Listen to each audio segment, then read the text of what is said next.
এবার আইডিএলসি বাণিজ্য বার্তা।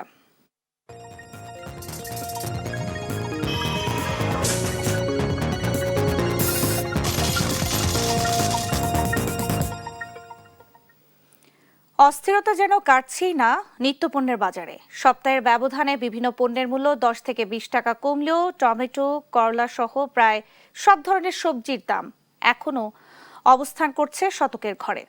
পোলার চালের দামও বেড়েছে, চড়া মাছের দামও। তবে স্থিতিশীল রয়েছে মুরগির বাজার।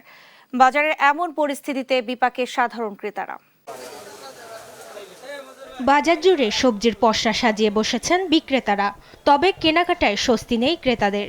সপ্তাহের ব্যবধানে দু একটি পণ্যের দাম সামান্য কমলেও নিত্যপণ্যের বাজারে অস্থিরতার চিত্রটা যেন একই রয়ে গেছে।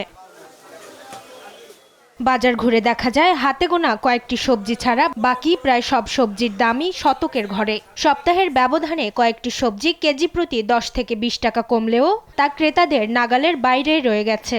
গেল সপ্তাহে 130 টাকায় বিক্রি হওয়া টমেটো এ সপ্তাহে বিক্রি হচ্ছে 120 টাকায়। প্রতি কেজি করলা 100 টাকা, পটল 80 টাকা আর বেগুন বিক্রি হচ্ছে 90 টাকা কেজিতে। তবে গেল সপ্তাহে 400 ছুঁই মরিচের দাম এ সপ্তাহে নেমে এসেছে 200 টাকা কেজিতে। আর কাঁচা মরিচ, ইন্ডিয়ান মরিচ আইলে দাম কমে যায়, আর দেশি মরিচ আইলে দাম একটু বেশি। টমেটো 140 টাকা, ঝিঙ্গা পুডল 80 টাকা কেজি, শসা 160 টাকা ছিল, এখন মাত্র 100 টাকা।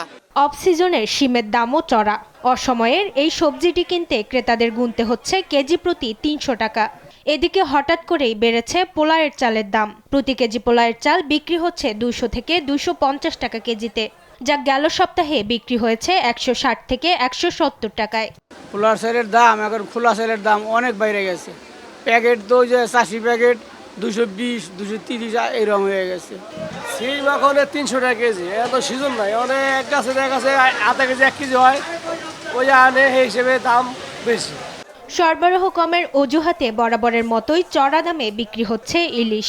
বেড়েছে রুই, কাতলা সহ অন্যান্য মাছের দামও।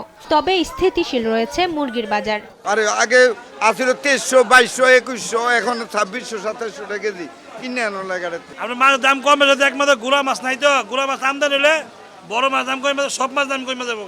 দ্রব্যমূল্যের এমন ঊর্ধ্বগতিতে দিশেহারা হয়ে পড়েছেন সাধারণ ক্রেতারা। অনেক বেশি। কোথায় এগুলি ইলিশ 500-600 টাকা কেজি হওয়ার কথা, এখন এই মৌসুমে যদি ইলিশ এটা 800-1000 টাকা কিনা যায়, সেক্ষেত্রে তো বলা বাহুল, তাই না? এটা বড় ব্যবসায়ী যারা আছে, যারা এগুলো নিয়ন্ত্রণ করে, তাদের কারসাজি এগুলি। মাছ তো দেশি হচ্ছে, মাছ তো বাইরে থেকে আসতেছে না, দাম কেন বাড়বে? বাজার পরিস্থিতি স্বাভাবিক রাখতে সরকারের নজরদারি বাড়ানোর তাগিদ ভোক্তাদের। মাকদুরা মিতি, দেশ টিভি, ঢাকা।